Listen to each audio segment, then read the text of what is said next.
According to memoirs, the Count was slim, well-proportioned, and of medium height.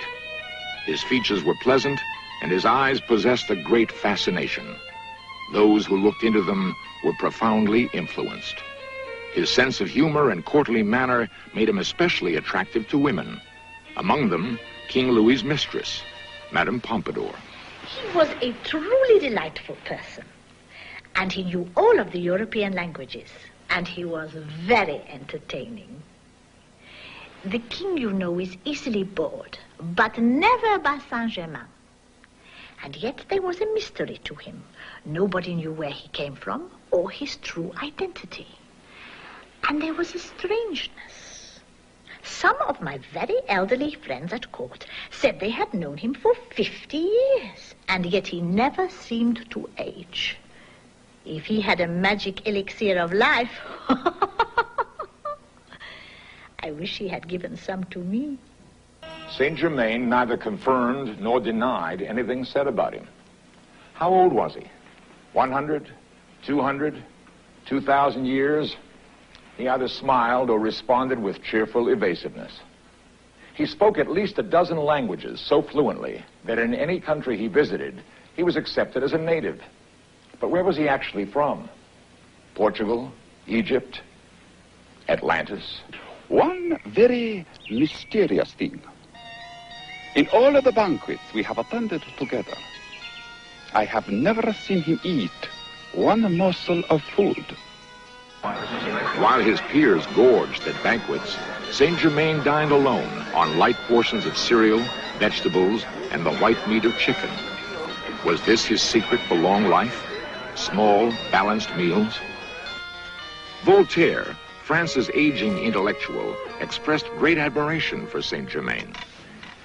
He is a very learned man and a Freemason. His knowledge of history is so extraordinary, it makes one believe he lived through the events himself. One could believe it would take more than one lifetime to absorb so much knowledge. Thus, the man must be immortal.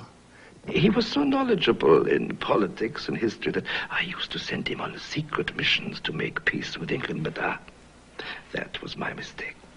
I went over the head of my foreign minister, who naturally was furious. Of course, I had to pretend that I knew nothing of the affair. Choiseul was going to arrest him, but he escaped and disappeared. Envious of Saint-Germain's influence on the king, Choiseul, Louis's foreign minister, ordered him arrested and shot as an English spy.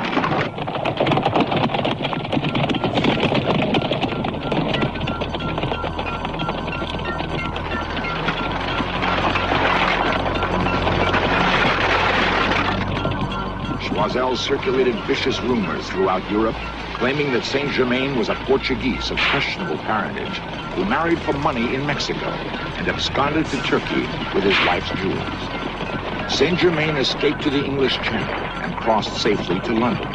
However, Choiseul's ugly stories followed him wherever he wandered, even to Russia. In St. Petersburg, Saint-Germain joined a conspiracy to overthrow Tsar Peter in 1762. Battlefield strategies brought victory to the forces of Catherine the Great. Once enthroned, the new queen rewarded him with the title General Well Done. The legend of the brilliant Count preceded him to the distinguished courts and drawing rooms of Europe.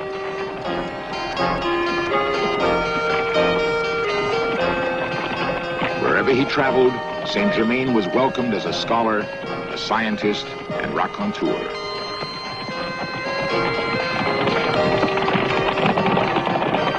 Most of his activities were shrouded in mystery, but it is known that he formed secret societies dealing with the occult and warned the crowned heads of many nations that the collapse of the French monarchy would eventually doom them as well. His one known manuscript, the Most Holy Trinisophia, written in a combination of modern languages and ancient hieroglyphics, is considered a classic of occult literature. The final years of Saint-Germain's known life were spent in Hesse-Kassel, Germany.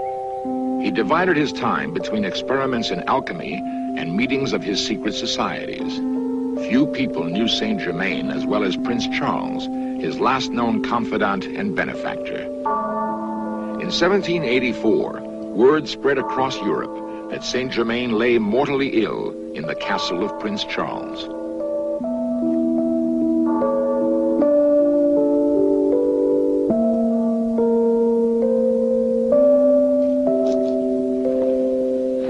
I was privileged to be a very good friend of Saint-Germain. In fact, he spent his last years here in this very castle. Some time before he died, he confided in me his true identity. He was the third son of Prince Franz Leopold Rákóczi of Transylvania. When the Austro-Hungarian Empire absorbed his enormous estates, he spirited his third son away to Italy, where he was looked after and brought up by the Medici family and attended the University of Siena. This, of course, was one of the reasons for his very charming demeanor, his aristocratic bearing, his wealth, and his great knowledge. Unfortunately, he died here in this castle. Did Prince Charles attend the funeral? No. Now you come to mention it, I didn't. I was away at the time.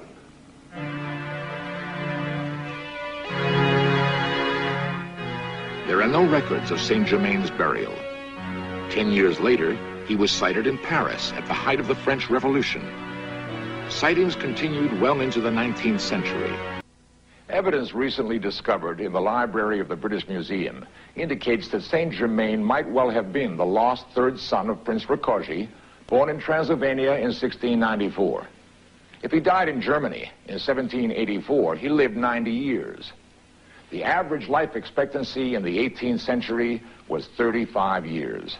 50 was a ripe old age. 90 was forever. We can account for those 90 years with a reasonable amount of confidence. Saint-Germain's lives before and after that, however, are a matter of faith.